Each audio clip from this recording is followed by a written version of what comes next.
स्कंध 3 अध्याय 4 उद्धवाचा निरोप घेऊन विदुराचे मैत्रेय ऋषींकडे प्रयाण। उद्धव म्हणाला, नंतर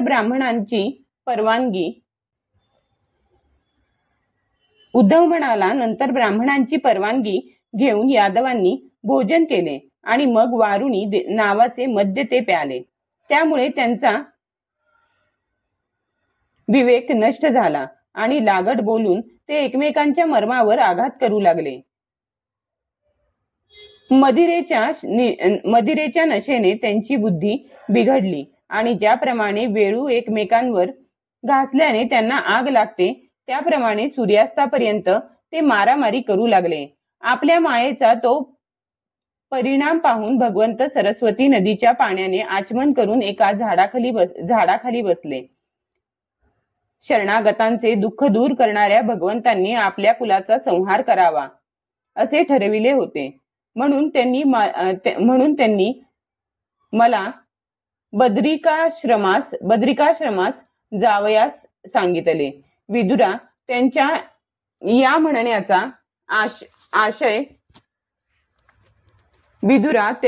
म्हणण्याचा आशय जरी मला समजला होता, तरी सुद्धा स्वामी चरणांचा वियोग सहन न होऊ शकल्याने मी त्यांच्या पाठोपाठ प्रभास क्षेत्राला गेलो। तेथे मी पाहिले की जे सर्वांचे आश्रयस्थान आहेत, परंतु ज्यांना कोणाचाही आश्रय नाही, ते माझे प्रियतम परम सुंदर प्रभू सरस्वती नदीच्या तीरावर एकटेच बसले आहेत। दिव्य अत्यंत विशुद्ध सत्वमय असे सुंदर श्यामवर्ण शरीर, शांत भाव असलेले तेजस्वी डोळे, 4 हात आणि रेशमी पितांबर हे पाहूनच मी त्यांना ओळखले।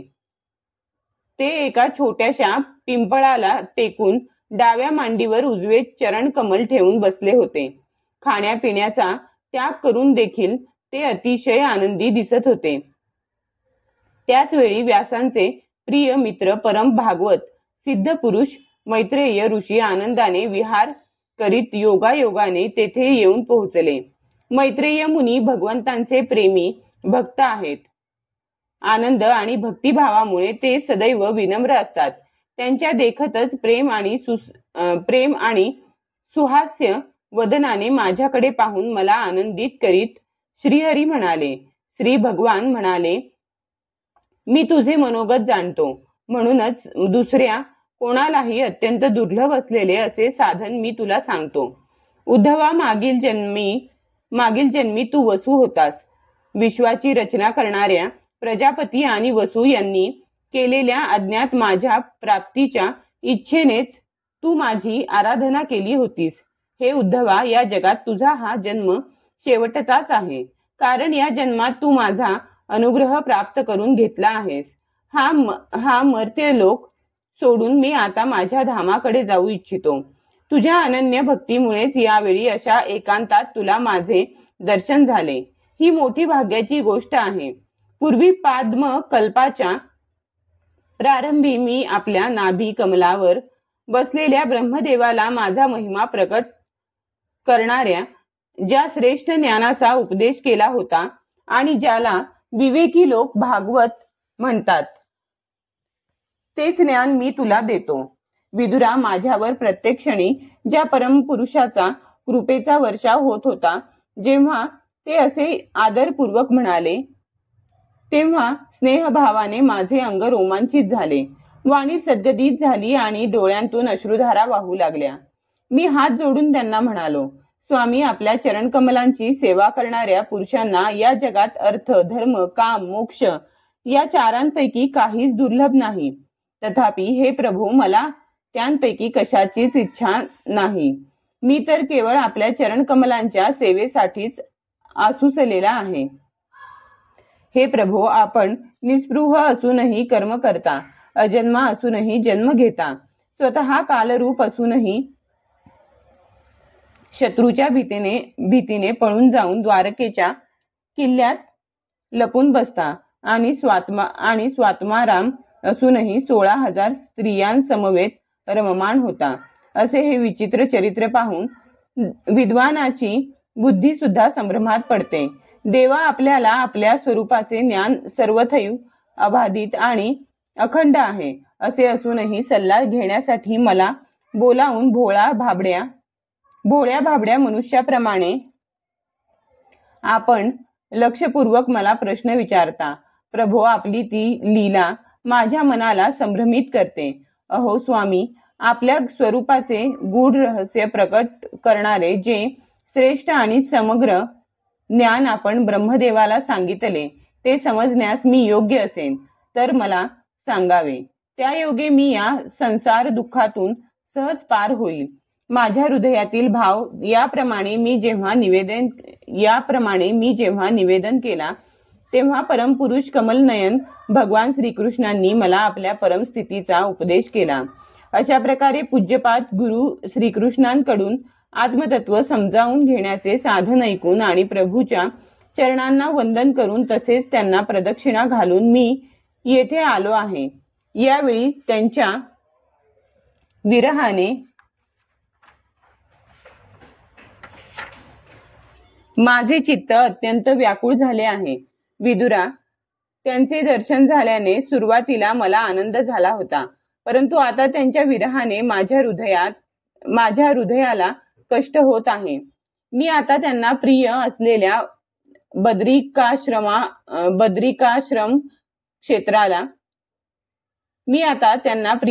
बद्रिकाश्रम क्षेत्राला जातो.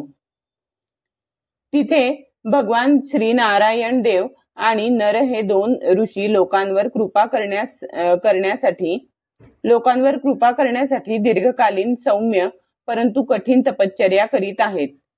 श्री शुक म्हणाले, उद्धवाच्या तोंडून आपल्या प्रिय बंधूंच्या विनाशाचा असा असह्य वृत्तांत ऐकल्यानंतर परमज्ञानी विदुराला जो शोक उत्पन्न झाला तो त्याने ज्ञानाने शांत केला. भगवान श्रीकृष्णांच्या परिवारातील प्रमुख महाभागवत उद्धव जेव्हा बद्रिकाश्रमाकडे जाण्यास निघाला तेव्हा कुरुश्रेष्ठ विदुराने मोठ्या श्रद्धेने त्याला विचारले. विदुर म्हणाला, उद्धवा योगेश्वर, भगवान श्रीकृष्णांनी आपल्या स्वरूपाचे गूढ रहस्य प्रगट करणारे जे परमज्ञान आपल्याला दिले होते ते आपण आम्हालाही ऐकवावे. कारण आपल्या सेवकांचे कार्य करण्यासाठीच भगवंतांचे सेवक विहार करीत असतात. उद्धव म्हणाला, हे तत्वज्ञान ऐकण्यासाठी तू मुनिवर मैत्रेय यांची सेवा केली पाहिजेस. हा मर्त्यलोक सोडताना स्वतः भगवंतांनीच तुला उपदेश करण्याची त्यांना आज्ञा केली होती. श्री शुकदेव म्हणाले, विदुरा बरोबरच्या संभाषणात भगवान श्रीकृष्णांच्या गुणांच्या त्या कथामृतामुळे उद्धवाचे भगवंतांशी वियोगाचे दुःख कमी झाले. यमुनेच्या तीरावर त्याची ती रात्र त्याला एका क्षणासारखी वाटली. प्रातःकाल होताच तो तिथून निघून गेला. राजा परीक्षिताने विचारले, भगवंत वृष्णीकुल आणि भोजवंशातील सर्व महारथी आणि सेनापतींचेही सेनापती नष्ट झाले होते. एवढेच काय, त्रिलोकीनाथ श्रीहरींनीही आपले ते रूप तिरोहित केले होते. असे असता सर्वांचे प्रमुख उद्धव कसे वाचले? श्री शुकदेव म्हणाले, ज्यांनी केलेली इच्छा कधी व्यर्थ होत नाही. त्या श्रीहरींनी ब्राह्मणांच्या शापरूपी काळाचा बहाणा करून आपल्या कुळाचा संहार केला आणि आपला अवतार समाप्त करताना असा विचार केला, आता या लोकातून मी निघून गेल्यानंतर अत्यंत संयमशील असा उद्धवच मी सांगितलेले ज्ञान ग्रहण करण्यास योग्य अधिकारी आहे. आत्मज्ञानी उद्धव माझ्यापेक्षा अणुमात्र सुद्धा कनिष्ठ नाही. तो विषयांमुळे कधी विचलित झाला नाही. म्हणून माझ्या ज्ञानाचे लोकांना शिक्षण देण्यासाठी त्याने येथेच राहावे. वेदांचे मूळ कारण असणाऱ्या जगद्गुरु श्रीकृष्णांची अशी आज्ञा झाल्यावर उद्धव बद्रिकाश्रमात जाऊन समाधी योगाने श्रीहरीची आराधना करू लागला.